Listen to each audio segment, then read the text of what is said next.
Agência Primaz de Comunicação apresenta Entrevista Primaz.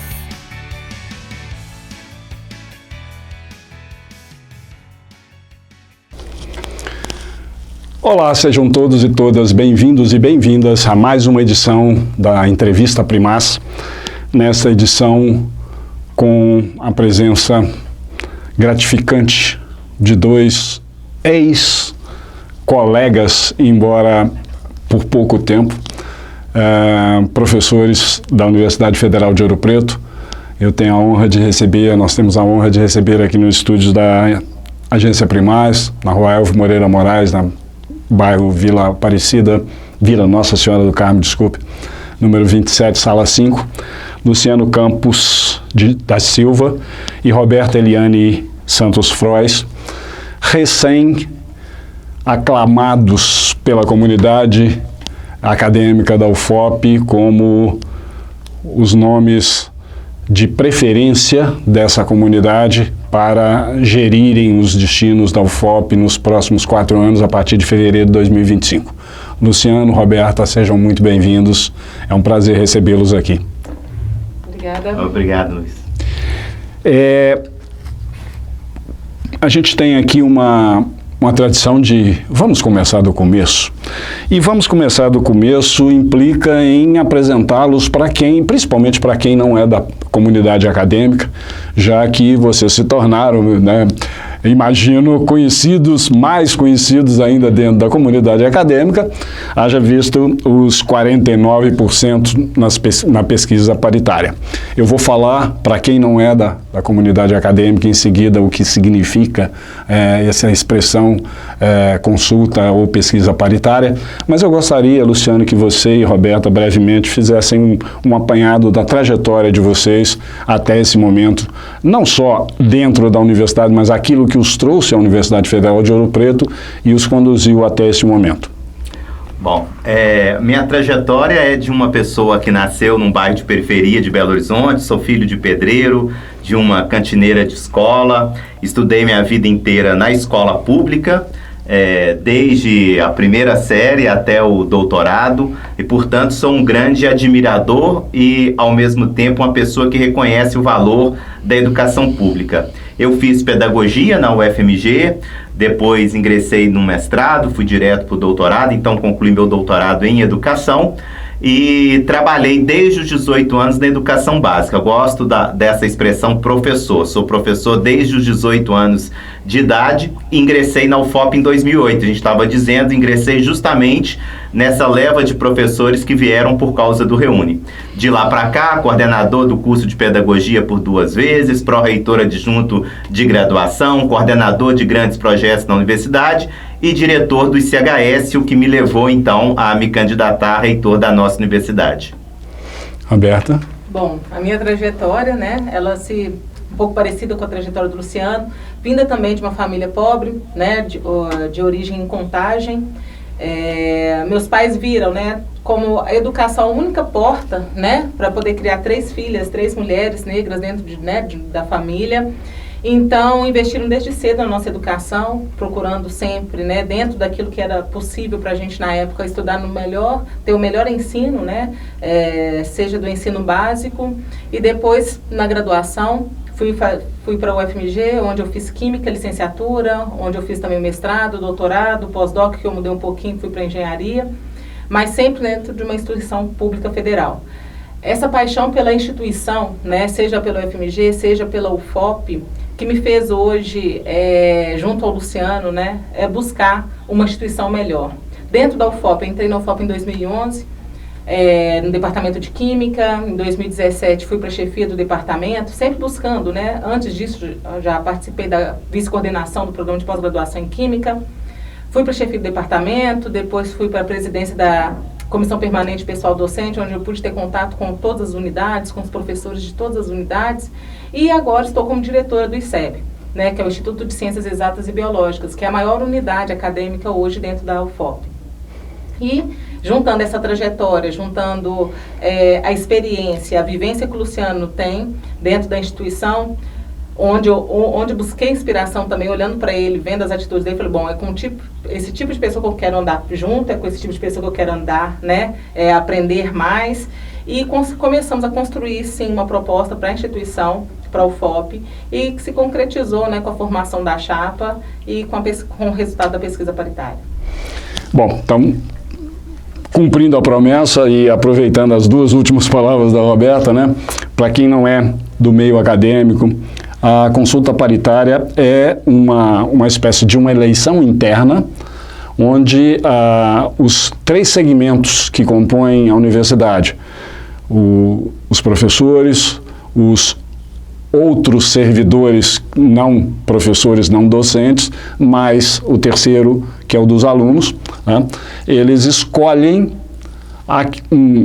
faz um pleito, né, uma eleição, em que é escolhido por maioria e por equilíbrio entre os diferentes setores, ou seja, como eles têm número, né, de integrantes diferentes, faz uma média ponderada ali dos votos. Os dois tiveram maioria nominal de votos em todos os segmentos, né? Não é muito comum acontecer isso. E parabenizo a vocês. E, através dessa pesquisa, desse resultado, um colégio eleitoral definido pelas normas de governo e da própria universidade apresenta ao governo federal uma lista com 3 nomes para reitor, 3 nomes para vice-reitor, no caso aqui estamos falando de vice-reitora, né, em que esse colégio eleitoral meio que se compromete em colocar no topo da lista, das 2 listas, os nomes referendados pela comunidade. Por isso, não é chamado de eleição, mas de pesquisa, né? Até porque uns mais apegados ao significado intrínseco das palavras vão reclamar, vão dizer que a lei não permite, etc. e tal, né? E com isso, então, o Ministério da Educação, o governo federal, nomeia, né? E espera-se e acredita-se que em respeito ao desejo, à vontade da comunidade, os 2 sejam os nomeados. E o colégio eleitoral já se reuniu, vai se reunir agora ainda não, em novembro. Em novembro, né? E a posse seria lá para meados de fevereiro, alguma coisa assim, né? A época Então, é isso que vai acontecer, são 4 anos de mandato, há uma possibilidade de... Não pode chamar reeleição, né? Se não pode falar eleição, não pode falar reeleição. Há uma possibilidade de um segundo mandato consecutivo, né?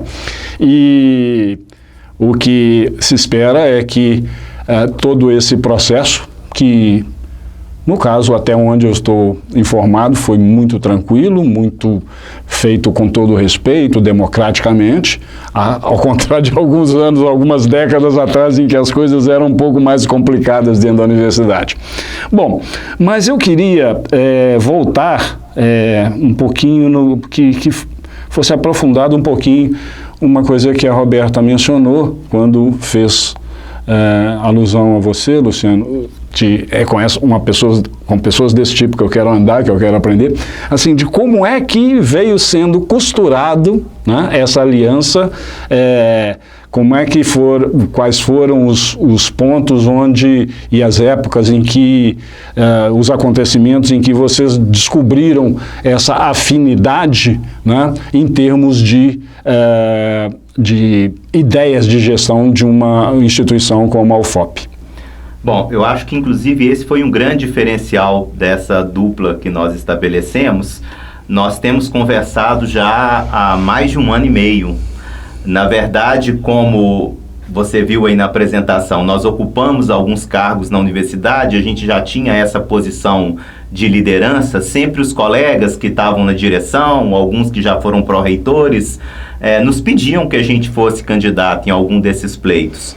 E há 1 ano e meio atrás, quando essa pressão começou a ocorrer muito em cima de mim, no mesmo momento também em cima da Roberta, como diretora de uma unidade, nós resolvemos que a gente tinha que se encontrar. A gente já se conhecia, conversava sobre a universidade, mas ainda não havíamos conversado sobre reitoria. Então, há 1 ano e meio atrás, a gente se encontra, mediado por alguns colegas, conversamos muito sobre essa nossa trajetória pessoal, que foi o primeiro elemento que nos uniu. A gente se identifica muito com esse novo público universitário, vindo dos setores populares, que são os primeiros a fazer ensino superior em suas famílias. Então, a gente sentiu que tinha ali uma sinergia. E, desde então, a gente tem trazido pessoas para conversar com a gente, formado uma grande equipe. Eu acho que esse foi o diferencial também. A gente conseguiu formar uma equipe muito ampla e formada por pessoas que são lideranças dentro da universidade. Então começa a surgir daí uma proposta mesmo. A gente não vem como uma chapa para concorrer à eleição, mas como alguém que quer administrar a universidade, interferir nos rumos da universidade, junto com uma equipe que nos ajudou a construir essas propostas. Eu acho que é por aí, mas fique à vontade.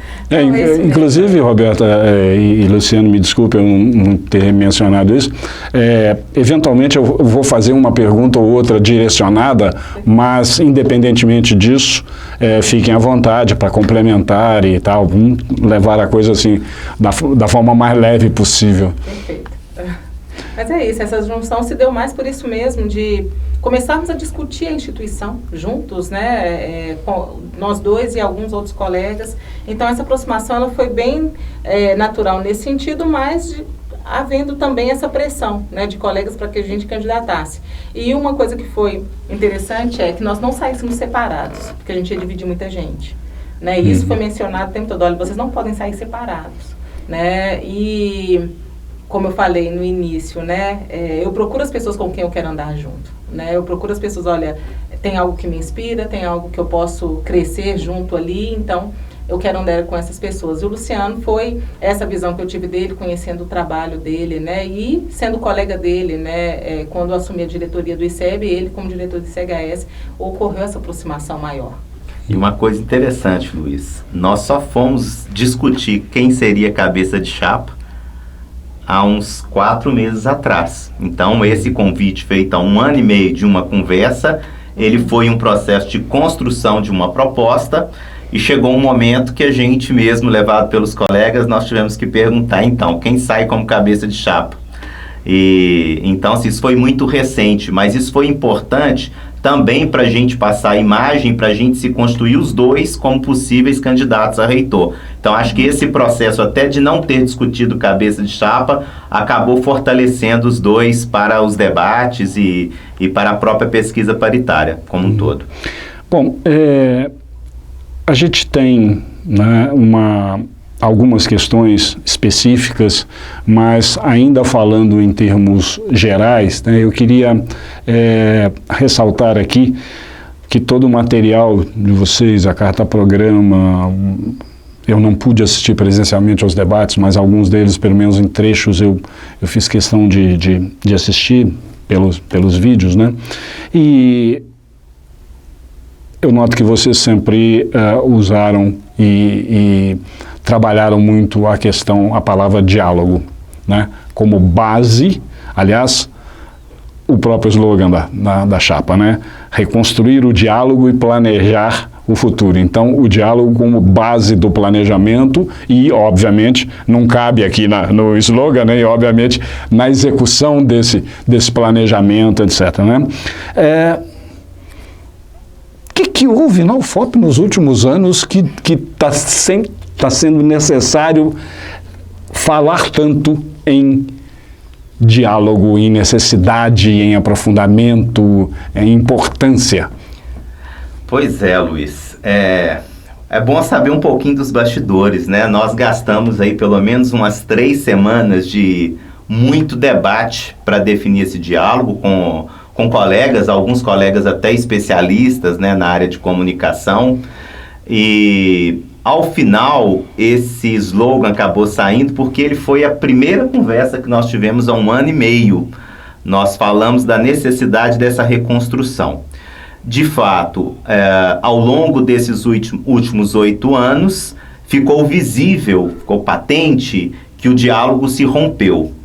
Rompeu por atitudes, às vezes, que a gente nem compreende, de uma má condução de uma reunião, de perda da cabeça por causa de uma queixa, mas também para fora desses acontecimentos que chamam a atenção, que repercutem, que ganharam aí o YouTube, as mídias sociais, tem esse cotidiano mais da administração, que é a falta do diálogo para planejar.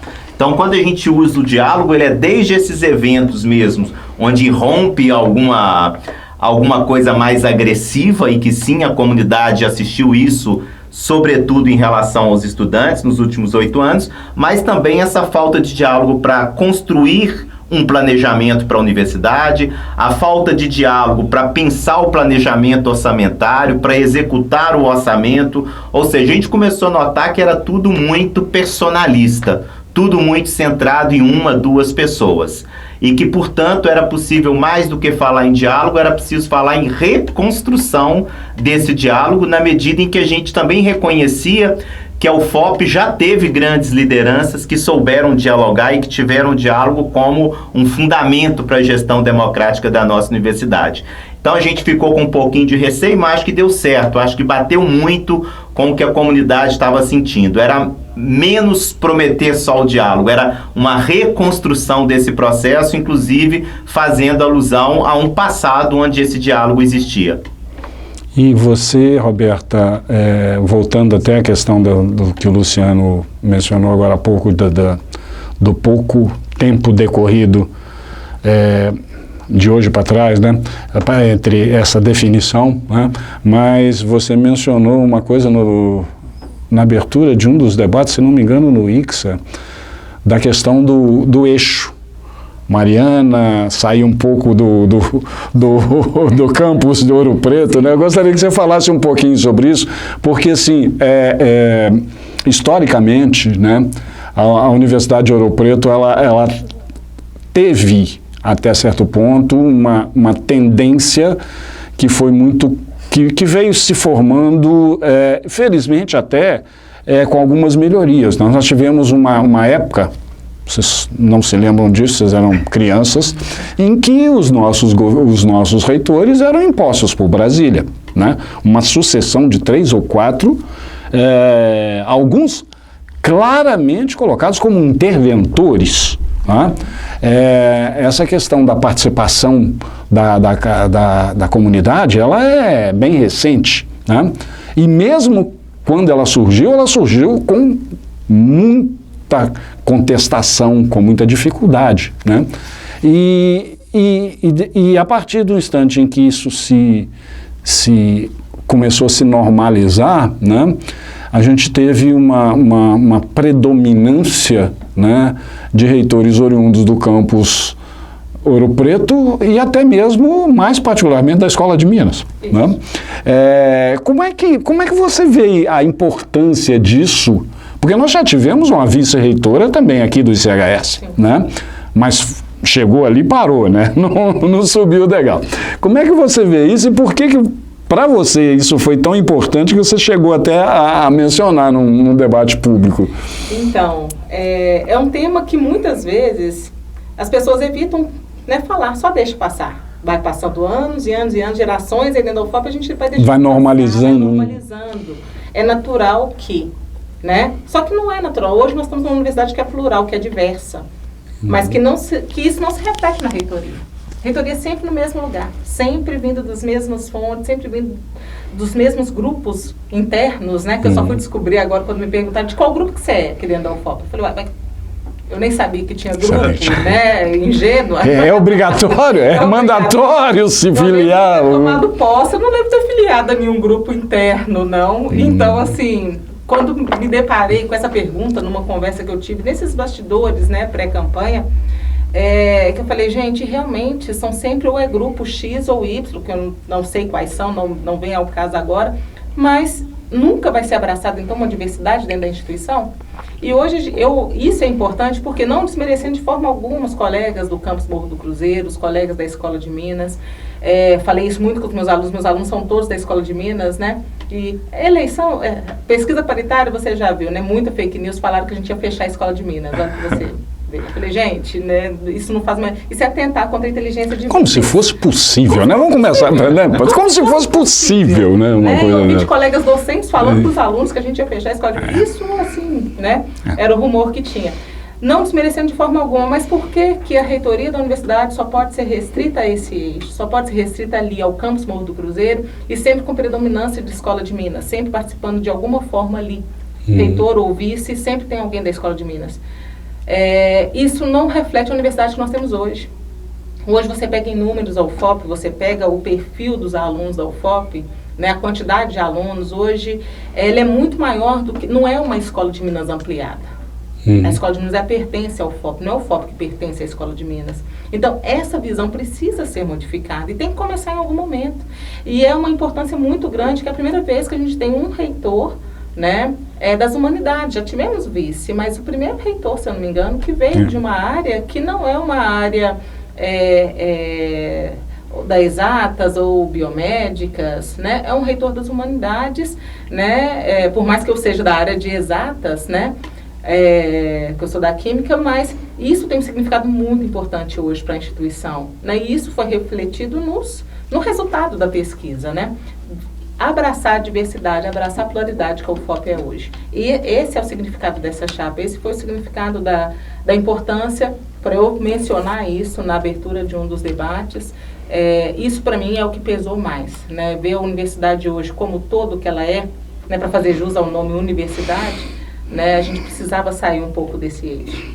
Bom, falando agora mesmo da questão da reitoria e da gestão universitária, né? Vocês apresentaram uma carta-programa em que vocês deixam muito claro que ela me desculpe a expressão que eu vou usar, não é pejorativa, ela é uma carta de intenções, né? Em que vocês apontam determinadas diretrizes, determinados pontos focais que vocês consideram como importantes e prioritários, mas vocês deixam claro, inclusive já na apresentação, né, de que ela serve a um propósito específico, mais específico, de apresentar à comunidade acadêmica quem somos e as nossas principais diretrizes, propostas e compromissos para uma futura gestão da UFOP, em que vocês, com uma nota de rodapé, né, falam que haveria a construção, né, democrática e baseada no diálogo de ações mais específicas, etc. e tal. Isso já começou?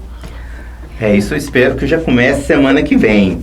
A gente tirou aí uma semaninha de folga, ela pôde viajar aí com os filhos, eu ainda não bateu minhas férias com a esposa, então estou só cuidando dos meus alunos de pós-graduação, mas nós estamos na seguinte fase, Luiz, nós vamos retornar a alguns setores que a gente considera que são muito estratégicos para conversar, para falar um pouco sobre perfil de pró-reitor.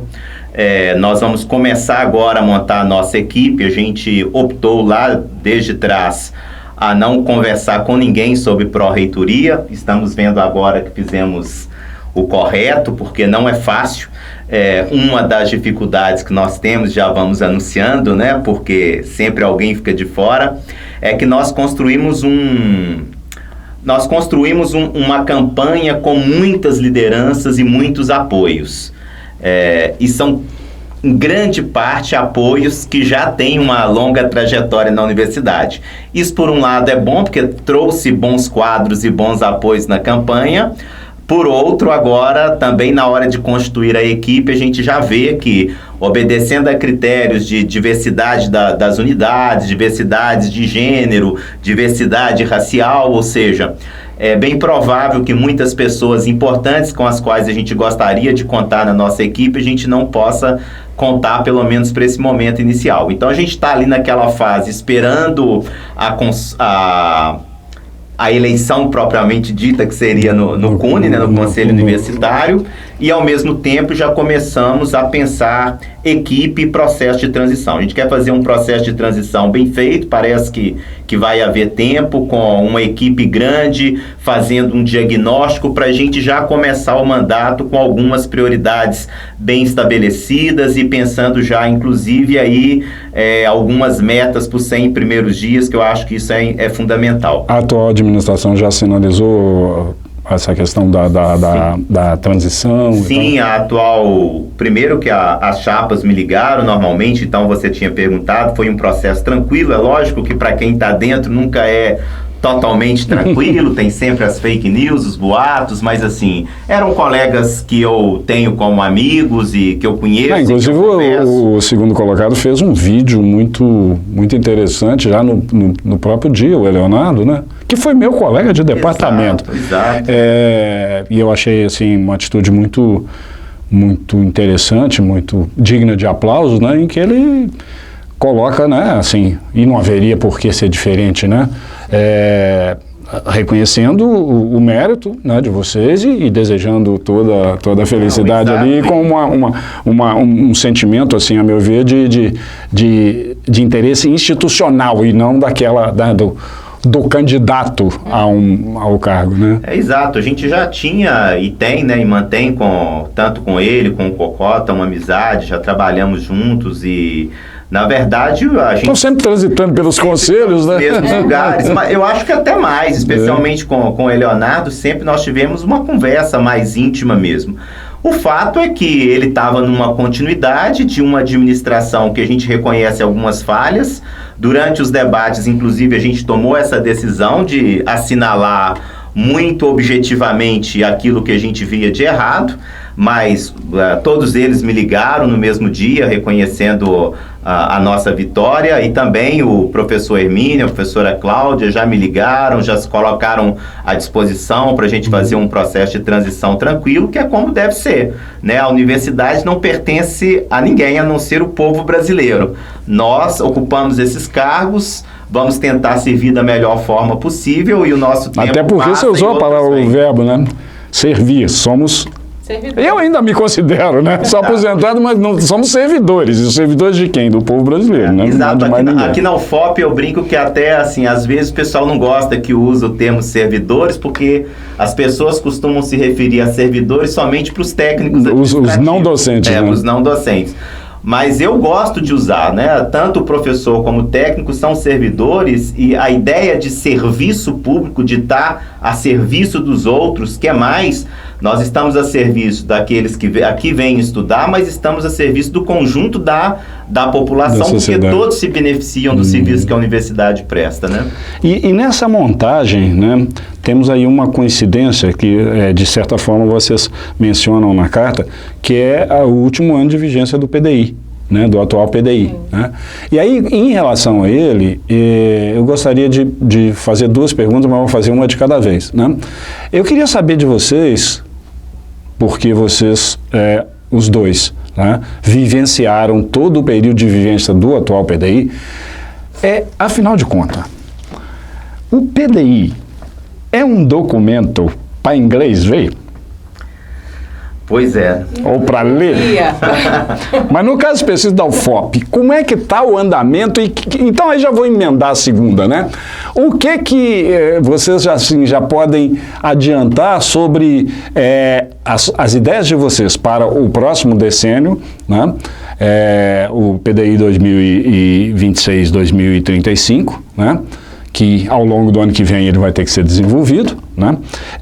E de que forma essa percepção do que deu certo e do que não deu certo no PDI vai influenciar e vai balizar, né, o plano efetivo de gestão da UFOP, da chapa de vocês. Bom... O da dupla, agora não é chapa mais.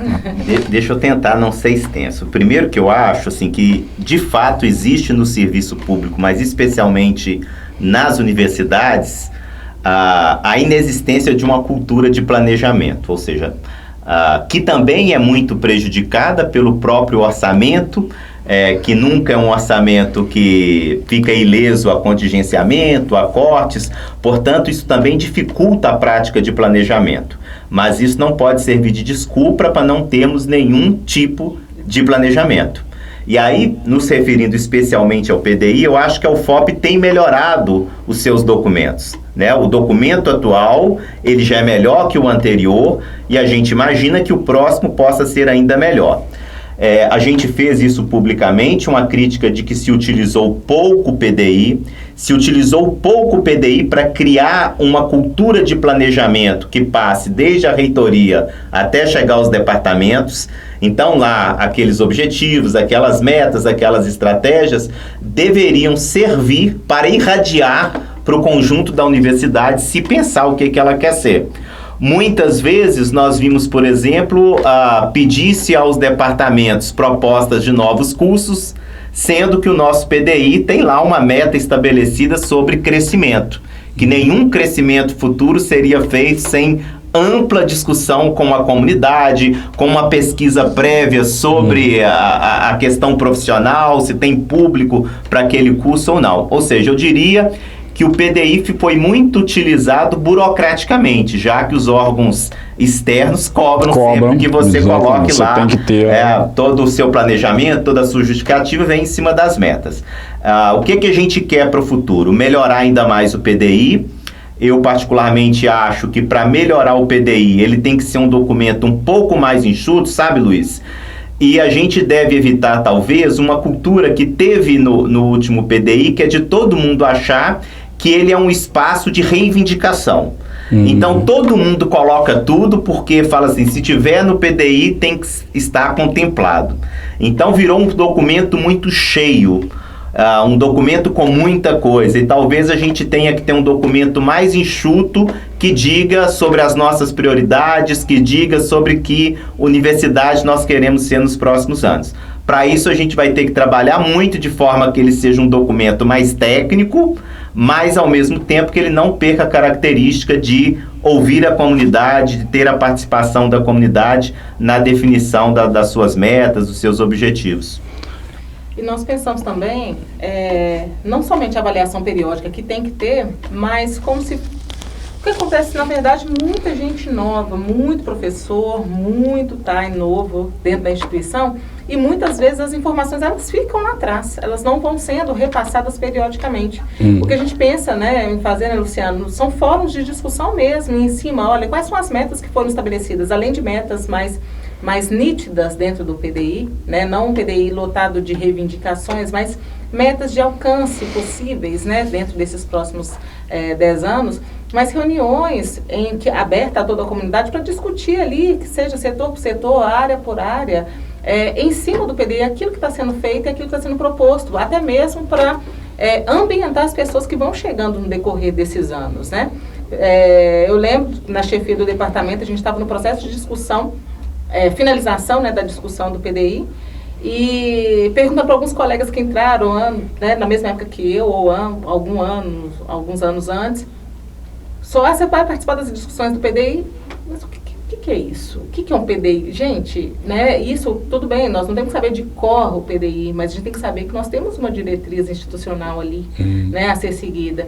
E eu acho que o FOP se perde muito nisso, no extravio das informações. Elas ficam perdidas. Tem a informação, mas ela não alcança todo o público, né? E uma coisa que, com essa visão que nós temos do diálogo, e a gente pretende manter sempre isso, é que as informações cheguem, né, até todas as pessoas, a comunidade ufopiana, né, todas as pessoas envolvidas, e que podemos ter ali ações práticas em relação a ele.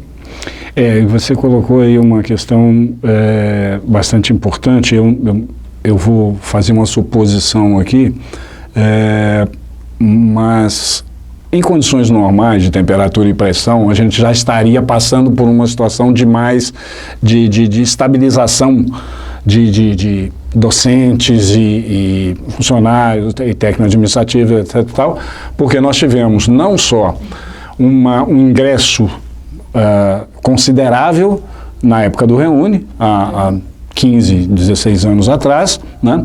Mas também passamos por um processo de renovação natural por aposentadorias muito pesado.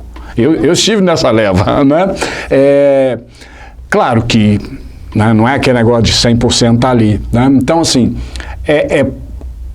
é um caminho, um momento mais propício para o alargamento e a difusão dessas ideias, né, e a conscientização e o comprometimento com documentos como o PDI, né, mas é complicado no instante em que, de acordo com está na carta-programa de vocês, 24% dos TAE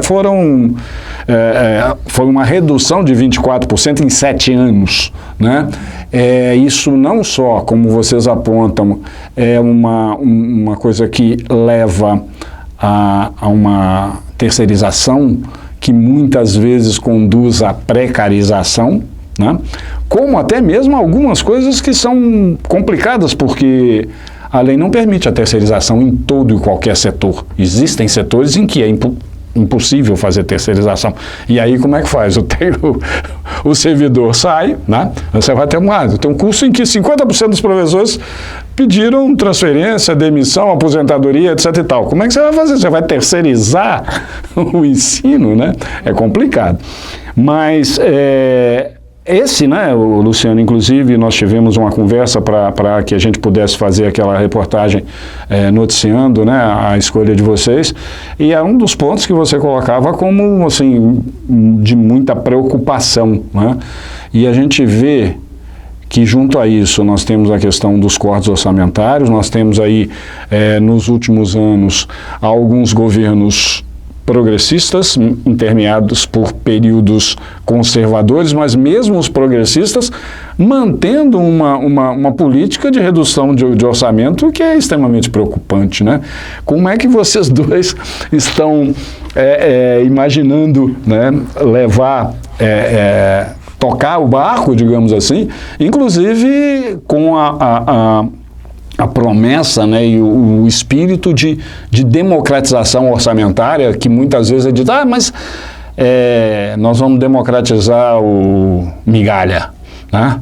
Bom, mas se você não democratizar a migalha, quando tiver muito, você também não vai fazer, né? É uma questão de cultura, né? Que não é fácil de... Não, eu acho que o gestor ele tem um desafio, tanto quanto tem muitos recursos, porque ele pode não aproveitar bem esses recursos, não saber gastar, que depois acabam, né? Então, o período de muito recurso, ele tem que ter também bons gestores.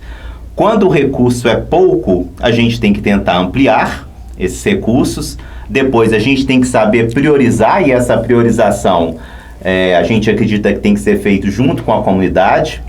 Nós fizemos muito essa crítica durante a pesquisa paritária, ou seja, se tem pouco, é preciso que as pessoas saibam esse pouco que tem, inclusive que as pessoas possam tomar decisões que sejam mais coletivas sobre obras, sobre investimentos que sejam prioritários para o conjunto da universidade, em alguns momentos até abrindo mão.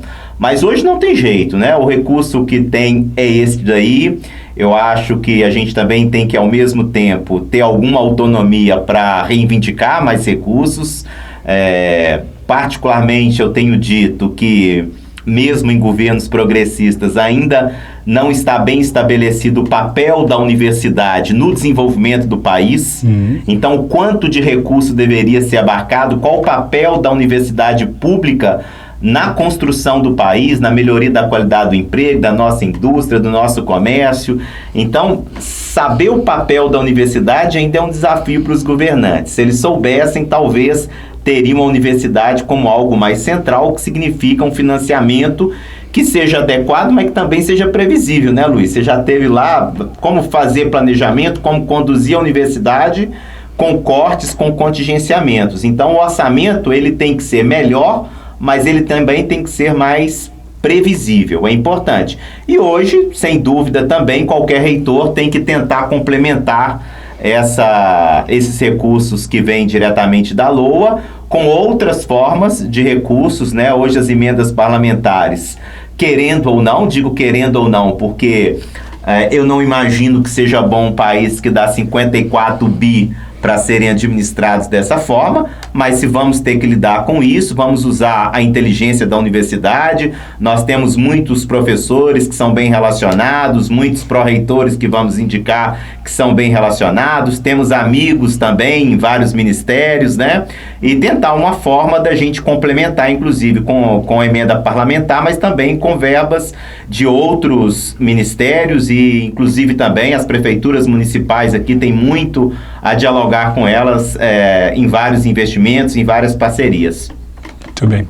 E é muito interessante também que você, no caso especificamente, Luciano, dentro da área, né, graduado em pedagogia, trabalhando nessa área, né, alguns pontos que vocês colocam aqui no eixo 3, com relação a eu estou falando de graduação, claro que isso se aplica também à pós, mas muito mais à graduação, né? Porque nós estamos vivendo tempos de uma velocidade absurda de mudança das coisas, né? Hoje nós estamos falando em inteligência artificial, de que forma isso vai afetar cada profissão né? No caso do jornalismo, então, extremamente preocupante, porque você pode usar isso para coisas maravilhosas como para outras coisas, né? Assim, como é que vocês mencionaram, mas eu gostaria que vocês mesmos, vocês mencionaram na carta programa, vocês mesmos dissessem das estratégias e dos caminhos para que haja um constante e contínua avaliação da adequação dos currículos, dos cursos ofertados pelo UFOP em relação às necessidades do mercado, né? Em relação àquilo que as possibilidades de inserção, né, dos nossos egressos, né? Porque é muito bonito, formamos não sei quantos advogados, não sei quantos jornalistas, não sei quantos engenheiros civis, metalurgistas, pedagogos, etc e tal, mas assim, para quê? Né? Eles vão fazer o que com isso? De que forma eles vão seguir suas vidas, né? Se houver um descolamento muito grande, né? Como é que vocês estão imaginando isso para que a coisa não fique naquela coisa da periodicidade que você mencionou, né, Roberto? Por lei, nós temos que fazer uma revisão aqui, o NDE tem que se reunir aqui, temos que verificar o que está acontecendo, mas assim, de uma forma mais contínua e mais aberta, né, explodindo, digamos assim, os muros, né, invisíveis, mas muitas vezes sólidos, que cercam a nossa academia. Bom, essa é uma questão muito difícil, Luiz, porque eu acho que o mundo inteiro está repensando o que é a universidade. Veja só, mudaram os jovens. Os jovens têm mudado radicalmente na sua forma de ver o futuro, na sua forma de lidar com a tecnologia, na sua forma de lidar com a presencialidade. A tecnologia cada vez mais avançada, cada vez modificando, e mudou o mundo do trabalho, mas mudou também a forma de conhecer. Então, a universidade, nesse momento, está sendo desafiada a se repensar como uma instituição que forma, como uma instituição formativa. Nós vamos promover periodicamente, você pode ter certeza, essa discussão com os cursos de graduação, porque o que a gente viu nos últimos anos é pouco diálogo para pensar a própria universidade. Então, uma das estratégias que nós criamos aí é retomar, nós tivemos lá com o professor João Luiz ainda como pró-reitor de planejamento, um pequeno período, nós construímos juntos lá uma coisa chamada plano pedagógico dos cursos. Não é o projeto pedagógico em si, mas é um momento em que os cursos de graduação todos se sentam para pensar os seus dados e pensar o momento atual, os desafios dos cursos de graduação. Então é nesse momento que a gente espera que a gente reveja algumas coisas, por exemplo, como nós recebemos esses estudantes hoje, como nós acompanhamos a trajetória deles e como que o mercado de trabalho e essas novas formas de conhecer e de aprender devem ser transformadoras dos currículos da universidade. Ainda temos currículos pouco ligados à prática, pouco ligados ao trabalho, aquilo que o sujeito vai fazer. Então, muita gente entra, já desiste, acha o curso muito teórico, e não há nenhum problema com a teoria, que eu sou de um curso bem teórico, mas ele deve se conectar com aquilo que o sujeito de fato vai fazer.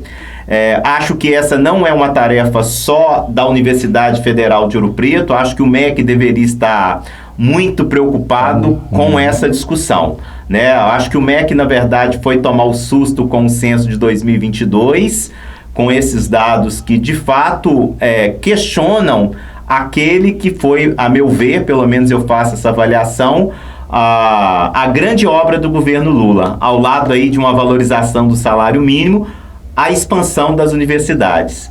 Então essa expansão foi feita junto com o processo de inclusão, mas hoje nós temos universidades com poucos alunos, esvaziadas, com currículos que não se conectam com o mercado de trabalho e, portanto, acho que o conjunto das universidades deveria se pensar. A gente vai fazer isso aqui na UFOP, colocando os cursos para se encontrarem, fazerem o planejamento deles regularmente.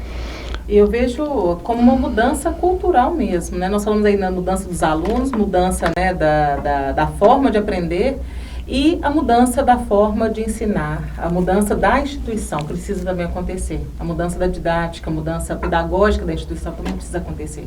E é em cima disso que a gente pensa, sabe, essas reuniões de discussão, esse planejamento em conjunto.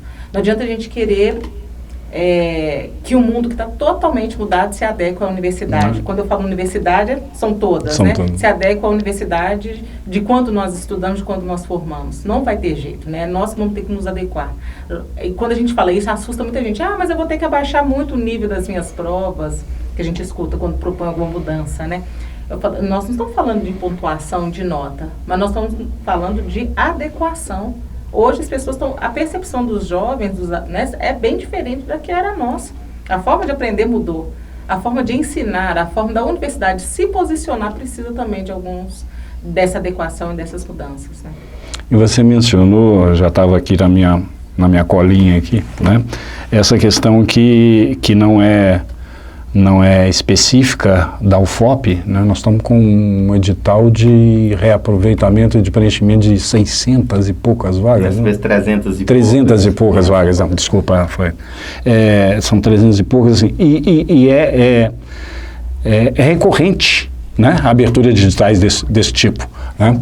E a gente vê isso, basta procurar, entrar no site da UFMG, UFRJ e sei lá onde, Rondônia, Roraima, do Rio Grande do Sul e para todo lado, né, que isso está ocorrendo e aí a gente vê, né, que são, assim, as razões são inúmeras e muitas, assim, bastante complexas, né, porque não é só a capacidade do aluno se manter na universidade. Coisas que você citou o João Luiz tinha um slogan, né? Ele dizia que nenhum aluno vai deixar o UFOP por não conseguir se manter aqui, nós vamos achar um jeito. Na época os recursos eram um pouco mais, eu não estou dizendo isso para desmerecer o slogan dele, mas eram fartos, né? Claro que, como você disse, podia ser usado para o bem, né? Hoje já não se pode falar tanto assim, né? Mas assim, você tem toda a própria situação familiar, né, a situação econômica das famílias que piorou no quadro geral, né? Nós temos essas questões aí do aluno chegar assim sem saber nem muito bem como é o curso e a inadequação, questões ainda complicadas, infelizmente, de uma falta de sensibilidade para determinadas questões de inclusão dos mais diversos tipos, né? Então, assim, é um fenômeno bastante complexo, né? E que tem que ser tratado sistemicamente. Não pode ser uma causa X, Y, vamos levar uma escadinha aqui. Não, se não tiver tudo conectado, né? Então, assim, como é que vocês estão imaginando trabalhar isso alguma coisa de experiências de outras instituições que já estejam eventualmente um pouco mais adiantadas? Como é que vocês estão enxergando esse momento, no caso especificamente da situação da UFOP, né? E para tentar reverter isso ao longo dos próximos 4? Exato. Eu acho que você deu um bom contexto, a questão é multifatorial, portanto exige uma solução mais sistêmica. que passa, do ponto de vista mais geral, por desenvolvimento do país. Quer dizer, um país que tem desenvolvimento, que gera emprego de qualidade, que demanda mão de obra, a fazer o curso superior se torna uma aspiração do jovem. Já tem várias outras coisas que tiram o jovem de um projeto de ensino superior. Imagina um país que não gera emprego de qualidade, ele vê os colegas que se formaram, sem desmerecer a profissão, indo para o Uber trabalhar com aquilo para o qual eles não foram formados. Então, acho que tem que ter uma mudança no país como todo. O que nós podemos fazer localmente é cada vez mais melhorar a imagem da nossa universidade. A nossa universidade precisa ser cada vez mais uma universidade reconhecida, que as pessoas queiram se deslocar para Ouro Preto e Mariana e João Molevade, que estejam tranquilas para fazer isso. Isso é um papo que a gente tem que ter, né, aqui na UFOP. Sim, ainda há pessoas que têm receio de morarem aqui, principalmente em algumas repúblicas. É preciso, em alguns casos, desmistificar, em alguns casos, atuar firmemente em relação a isso, e a gente vai fazer uma aposta fundamental, Luiz, na relação com a educação básica, especialmente na região.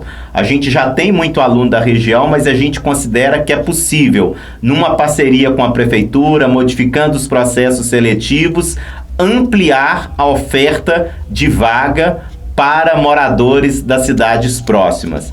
Eu costumo dizer que com esse perfil que nós temos aqui hoje, é quase possível a gente dizer que só não estuda no ensino superior, e não digo na primeira opção, mas talvez na segunda, na terceira, na quarta, quem não quiser. Então, assim, não é possível um jovem de Mariana, de Ouro Preto, de João Molevade, não fazer curso superior por falta de vaga. Né? Então, nós temos que ter uma relação muito próxima com a educação básica, estreitando essa relação já desde o ensino fundamental, para que eles conheçam a universidade, para que eles criem uma relação com a universidade e para que coloquem a universidade como uma possibilidade de futuro, de organização de seu futuro. A gente quer que todas as pró-reitorias, inclusive, estejam unidas nessa parceria, e nós teremos aqui governantes novos em Mariana, em Ouro Preto, já cumprimentamos todos eles e vamos nos encontrar e estabelecer essa parceria, mostrando para os prefeitos como que é importante colocar os jovens na universidade, como que é importante para uma cidade ter uma universidade aqui no seu interior, né? Quantos prefeitos não brigam para ter uma universidade, né? E aí é sempre bom lembrar, nós ainda estamos brigando para manter aqui o ICHS em Mariana. A gente considera, né, Roberta, que a gente não quer deixar isso para a próxima gestão, porque senão vai se aproximar demais de um período em que nós teremos que fazer a entrega do restante do imóvel. Então a gente vai colocar como meta nesses 4 anos estar buscando uma solução também para esse problema. Muito bem. Bom, Luciano, Roberta, acho que a gente poderia ficar aqui algumas boas horas itemizando e discutindo, e para mim isso é muito prazeroso também, porque eu tenho uma história dentro da Universidade Federal de Ouro Preto, né? Mas o tempo está se mostrando né, é implacável, e então, assim, eu acho que outras oportunidades vão surgir, né?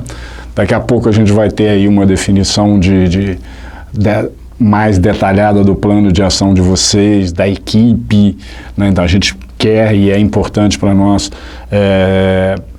que, até pelo que você disse aí, né, somos parceiros nisso, pode contar com a Agência Primares nesse aspecto, né, de difundir, de trazer para o restante da comunidade aquilo que é a Universidade Federal de Ouro Preto, a importância dela aqui na região dos Inconfidentes. Estamos de portas abertas para vocês. Então, infelizmente, nós vamos encerrar, e eu abro então um espaço para que vocês façam suas considerações finais, tanto você quanto a Roberta, o recado que vocês queiram dar tanto para a comunidade acadêmica como para a população de Ouro Preto, Mariana e Itabirito, que é, em termos, digamos assim, territoriais, aquele que é a nossa área de interesse aqui da Agência Primares. Fique à vontade. Bom, eu queria então te agradecer, dizer que é sempre um prazer estar aqui, te reencontrar, você que já deu uma contribuição tão grande para a nossa universidade.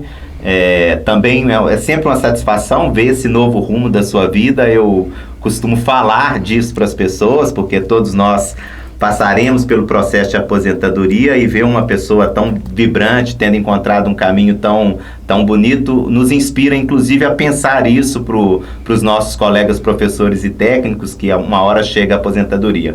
Queria me dirigir mais especificamente à comunidade de Ouro Preto, de Itabirito, de Mariana, dizer que ter uma universidade aqui é algo muito importante, que é importante a comunidade valorizar, e que vocês esperem que numa próxima gestão, nos próximos 4 anos, vocês terão uma equipe, né, desde a reitoria, que vai tentar o máximo possível vincular-se ainda mais com essa comunidade, trazer a população para dentro da universidade, levar a universidade para cada bairro, para cada lugar, porque a gente tem uma possibilidade de fazer a diferença, especialmente na educação nessas cidades. Então, contem com a gente, e a UFOP está sempre aberta à comunidade para recebê-la.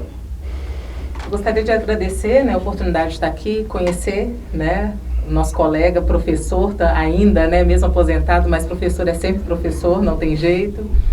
Agradecer por essa oportunidade, agradecer, né, pela a oportunidade de poder estar aqui hoje falando como vice-reitora eleita, né, pela instituição, eleita pela pesquisa paritária para, né, assumir a reitoria da instituição.